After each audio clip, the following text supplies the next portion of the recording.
It's February 5th, 2016, and if you've got a busted up iPhone you've been needing to replace, I've got some good news for you.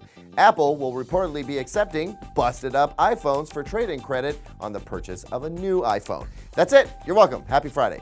Okay, there are a few details you need to know about. The offer is only good for the trade-in of the iPhone 5S, 6, and 6 Plus, according to 9to5Mac, and the amount of damage Apple will accept is not perfectly clear.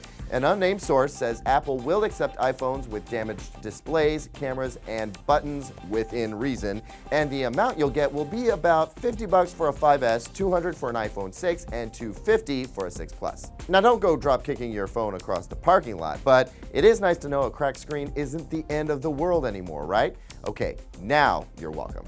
If you have a deep respect for priceless musical instruments, then you might want to look away or maybe just skip this next story entirely. If you've not seen Quentin Tarantino's latest film, The Hateful Eight, there's a scene in which actor Kurt Russell snatches an acoustic guitar from Jennifer Jason Leigh's character and smashes it against a post. When it happens, you can see the look of shock on others' faces. You see where I'm going with this, don't you? Lee looks genuinely shocked because Lee is genuinely shocked. What she knows that Russell doesn't is that the guitar he just smashed was a priceless antique 1870 Martin guitar on loan from the Martin Guitar Company's museum. It was supposed to be swapped out for one of 6 painstakingly fabricated copies, but nobody told Kurt Russell what he was holding was a guitar potentially worth over $500,000. Why did the take proceed without the cut and swap? That's the $500,000 question right now, isn't it? But word is Tarantino was pretty pleased with the take. Anyway, Martin has stated that it will not be lending any more guitars out for any movies ever again. This is why we can't have nice things, people. Finally this Friday, what better way to wrap the week's news with a story setting up the Super Bowl? 2 hot headlines colliding like a pair of linebackers, football injuries, and 3D printing. I know a lot of folks who wonder if 3D printing is really good for anything. Well, if you ask Carolina Panthers linebacker Thomas Davis, he'll tell you 3D printing is like the best thing ever.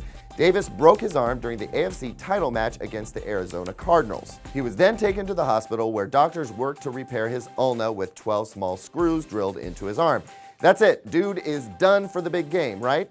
Wrong. White Clouds, a 3D printing company specializing in athletic braces, took 3D scans of Davis's arm and in 8 hours had produced a brace that will allow Davis to play in the Super Bowl with a busted arm. Apparently, after trying 3 conventional braces, it was clear the 3D printed Wonder Brace made with space-age materials was the way to go. And if you think that's some fun Super Bowl business, just wait till you see what Digital Trends has in store for you this weekend.